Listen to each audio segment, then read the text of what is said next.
चौधरी इफ्तिखार गुज्जर साहब, आपके साथ शुरुआत करना चाहती हूं। हमारे विषय का नाम ही है आज पाकिस्तान को डर लगता है। मौजूदा परिस्थितियों में क्या वाकई पाकिस्तान एक ऐसी परिस्थिति में पहुंच गया है जहां वो हिंदुस्तान से डरने लगा है? बिस्मिल्लाहिर्रहमानिर्रहीम। आपका टॉपिक ही ऐसा हसास आपने चुन लिया। बहरहाल पैनल बहुत अच्छा है, आज कुछ सीखने का भी मौका मिलेगा और मेरी कोशिश होगी कि हम एक अच्छे तरीके से इस डिबेट को आगे बढ़ाएं। हाँ, एक लिहाज से आप कह सकते हैं कि पाकिस्तान डरता है कि वो सब कॉन्टिनेंट में इतनी बड़ी तबाही जो आएगी भारत की इस एग्रेशन और इस जारहाना सोच की वजह से, वो इसलिए कि पाकिस्तान और भारत दोनों जो है एटमी ताकत हैं और अगर पाकिस्तान के वजूद को मिटाने की कोशिश की गई, पाकिस्तान अपनी बका के लिए बहुत आगे तक चला जाए। देखिए, इस वक्त अभी आप खबरों में बता रहे थे कि सिर्फ मुंबई में 150 के करीब लोग एक दिन में मर गए और इधर भी हालत भी इस तरह की अच्छी नहीं है। हमें चाहिए कि इस वक्त जो बड़ा सबसे बड़ा दुश्मन और सरा मुकाबला है हमारा वबा के साथ, काश हम एक दूसरे के साथ मिल बैठते, एक दूसरे के साथ मशवरा करते, एक दूसरे की हेल्प करते कि हम इस कोविड-19 से किस तरह निकलें। और काश हम अपने लोगों की गुर्बत दूर कर सकते हैं और ऐसे लोग जो खतरे गुर्बत से नीचे 40% तक जिंदा रहते हैं, जिनकी $2 रोजाना से ज्यादा कमाई नहीं, हम उनके बारे में सोचें। भारत ने किया क्या है? ने अपने दाएं बाएं आगे चौधरी साहब, पीछे, मोदी साहब क्या एक रास्ता है इसका, जी, आपने खुद ही कहा, इसीलिए काउंटर क्वेश्चन है। और वो सवाल ये है कि एक रास्ता है बातचीत का, और वो रास्ता ये है कि जिन आतंकियों को आप शह देते हैं, उस आतंकवाद के इंफ्रास्ट्रक्चर को अगर आप नेस्तनाबूद कर दें अपने मुल्क में, तो फिर हिंदुस्तान देखेगा कि पाकिस्तान की नीयत में सुधार हुआ है और फिर बातचीत की गुंजाइश बनेगी। क्या आप चाहते हैं कि मैं उन तमाम आतंकियों की लिस्ट आपके सामने रखूं जिनको इस वक्त पाकिस्तान पनाह देता है?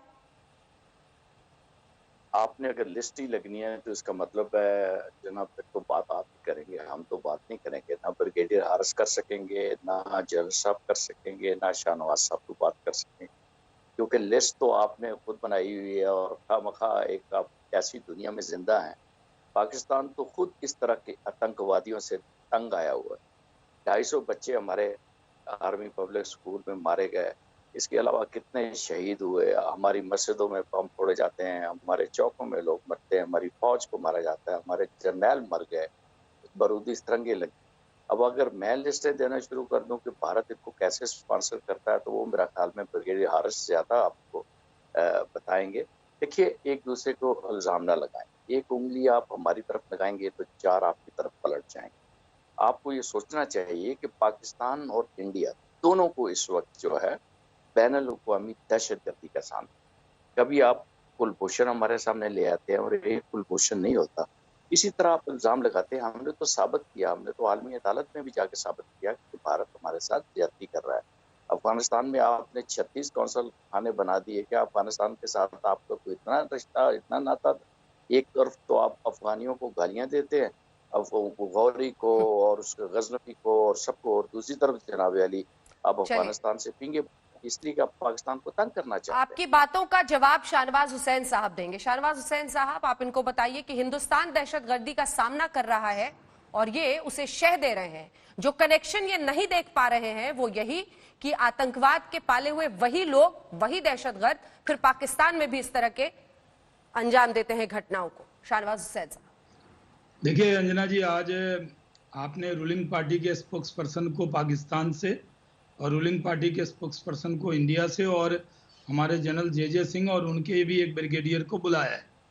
आज मैं समझता हूं कि एक शालीन डिबेट हो जाए और जहां जो बात आपने कही वो सही कही। यही बात तो केरल के एक सभा में प्रधानमंत्री जी ने जब हमारे यहाँ फौजियों को मारा गया था तब कहा था, जब हमारे सीआरपीएफ के जवान पर हमला हुआ था तो कहा था, पाकिस्तान की आवाम को पहली बार भारत के प्रधानमंत्री ने खिताब करते हुए कहा था, आप गरीबी से लड़िए।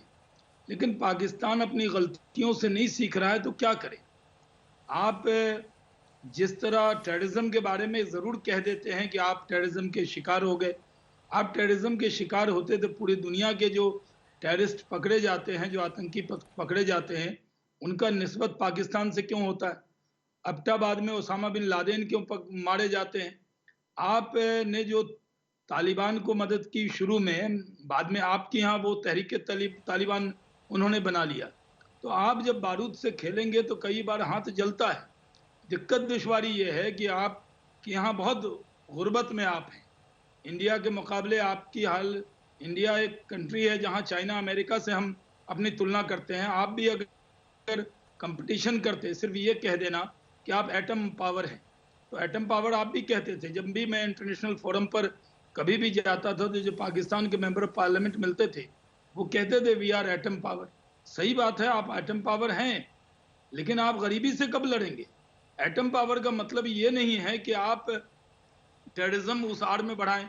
हमारे यहाँ आप मान लीजिए कि जम्मू कश्मीर हमारा हिस्सा है और पाक ऑक्युपाइड कश्मीर भी हमारा हिस्सा है।